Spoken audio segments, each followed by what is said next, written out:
జగిత్యాలలోని నిరుపేదలకు అడుగడుగున అన్యాయం జరుగుతోందని, గుడిసెలేని వారికై ఒకే చోట 4500 ఇండ్ల నిర్మించి కేసీఆర్ సర్కార్ అందజేస్తే కనీస సౌకర్యాలు కల్పించక నివాసం ఉంటున్న నిరుపేద లబ్ధిదారులు మురికి, కంపు, దోమలు, పాముల బెడద, నీటి సౌకర్యం లేక తల్లడిల్లిపోతున్నారు.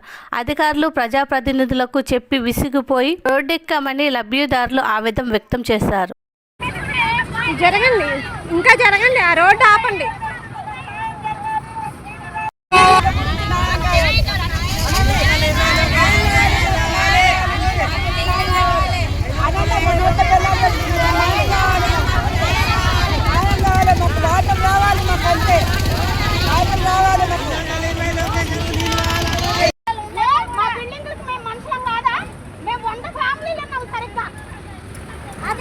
ఆ ట్యాంకర్ కూడా ఎంబడే ఉండి మేము కాలు మొక్క బాంచాలని బతులాడి తెచ్చుకున్నాడు వాళ్ళతోని.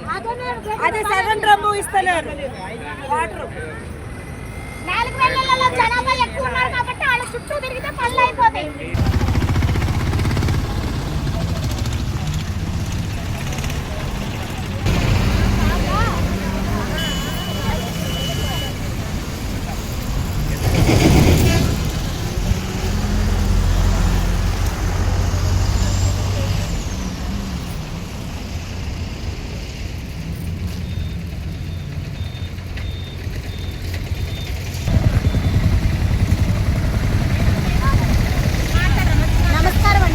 మేము అర్బన్ కాలనీ 520 లొకేషన్కి సంబంధించిన మహిళలు అండి. మేమందరం కూడా మాకు దగ్గర 15 రోజుల నుంచి వాటర్ రావట్లేదు. పైప్ లైన్ పగిలిపోయింది, పైప్ లైన్ ప్రాబ్లం అన్నారు. సరే ఎగ్జిస్ట్ అయినాం. ట్యాంకర్లు పంపిస్తున్నాం అన్నారు మున్సిపాలిటీ ద్వారా. ఇంటికి ఒక డ్రమ్ము నీళ్లు పోసెళ్తే ఆ నీళ్ళని పైకి మోసుకెళ్ళడానికి హార్ట్ పేషెంట్లు ఉన్నారు, ఆరోగ్యం బాగోనోళ్ళు, పెద్ద వయసు వాళ్ళు చాలా మంది ఉన్నారండి. మేమందరం కలిసి నీళ్లు పైకి మోసుకెళ్ళడానికి మాకు చాలా ఇబ్బంది అవుతుంది. సరే మొన్న 2 డేస్ రిపేర్లు చేసామని చెప్పారు. ఒక రోజు నీళ్లు వదిలిపెట్టారు. ఒక రోజు నీళ్లు వదిలిన తర్వాత ట్యాంకు ఫుల్ కాకుండానే నీళ్లు బంద్ చేశారు. నీళ్లు బంద్ చేసిన తర్వాత ఏమైందంటే మళ్ళీ పైప్ లైన్ పగిలిపోయింది అన్నారు. ఎన్నిసార్లు పైప్ లైన్లు పగులుతాయి?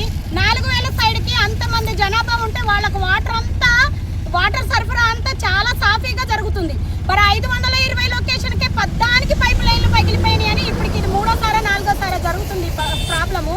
మరి ఇట్లా జరుగుతున్న సిచ్యువేషన్లో మాకెవరన్నా చొరవ తీసుకొని ఆ పైప్ లైన్లు స్ట్రాంగ్గా వేపిస్తారా అని మేము ఇప్పటికి 50 డేస్ నుంచి ఎదురు చూస్తున్నాం.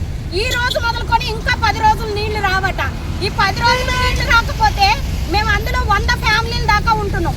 100 ఫ్యామిలీల్లో ఇగోండి ఇక్కడ ఉన్న లేడీస్ అందరూ పెద్ద వయసు వాళ్ళు ఉన్నారు, నడి వయసు వాళ్ళు ఉన్నారు, కాళ్ళు చేతులు పనిచేయని వాళ్ళు ఉన్నారు, బీపీలు షుగర్లు ఉన్న వాళ్ళు ఉన్నారు. ఇటువంటి వాళ్ళందరము కూడా నీళ్లు ఎలా తీసుకెళ్ళాలి పైకి?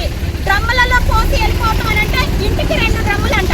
12 ఫ్యామిలీలు ఉంటే 12 ఒక అపార్ట్మెంట్కి 12 ఫ్లాట్లు ఉంటే మినిమం 4-5 ఫ్లాట్లు నిండిపోయి ఉన్నాయి ఫ్యామిలీలతోటి. 4-5 ఫ్లాట్లకి 2 డ్రమ్ములు నీళ్ళు ఇస్తే అవి ఎంతవరకు సరిపోతాయి? ఆ నీళ్ల కోసం కొట్టుకోలేక మేము రోజుకి 20 డబ్బాల మినరల్ వాటర్ కొనుక్కుంటున్నామండి. మేము అద్దెలు కట్టుకోలేక, జగిత్యాల్లో ఉండలేక, ఊరు చివరికి వచ్చి ఇంత శివార్లు అయినా సరే పాములు తిరుగుతున్నా, స్ట్రీట్ లైట్లు లేకపోయినా, నీళ్ళ వసతులు కరెక్ట్గా లేకపోయినా మేము అధికారుల మీద నమ్మకంతో, ధైర్యంతో మేము ఇక్కడికి వచ్చి బతుకుతున్నాం. అట్లాంటప్పుడు నీళ్లు లేకుండా రోజుకి 20 డ్రమ్ములు నీళ్లు కొనాలంటే మా పరిస్థితి ఏంటి? 20 డ్రమ్ముల నీళ్లు 15 రూపాయల డబ్బా, 250 రూపాయలు సగటు మనిషి నీళ్లు కొనుక్కోవాల్సిన పరిస్థితి. 250 రూపాయలు పెట్టి నీళ్లు కొనుక్కుంటున్నామంటే ఇక్కడ పీడీలు చేసుకునే వాళ్ళు రోజుకి 250 రూపాయలు సంపాదించగలుగుతారా? పోనీ పైన పనులు చేసుకొని వచ్చేటోళ్ళు రోజు 250 రూపాయలు ఖర్చు పెట్టాలంటే మధ్యతరగతి వాళ్ళం మా పరిస్థితి ఏంటి? ఆ 250 రూపాయలు ఉంటే మా ఇంట్లో కుటుంబం మొత్తం భోజనం చేస్తాం ఒక రోజు.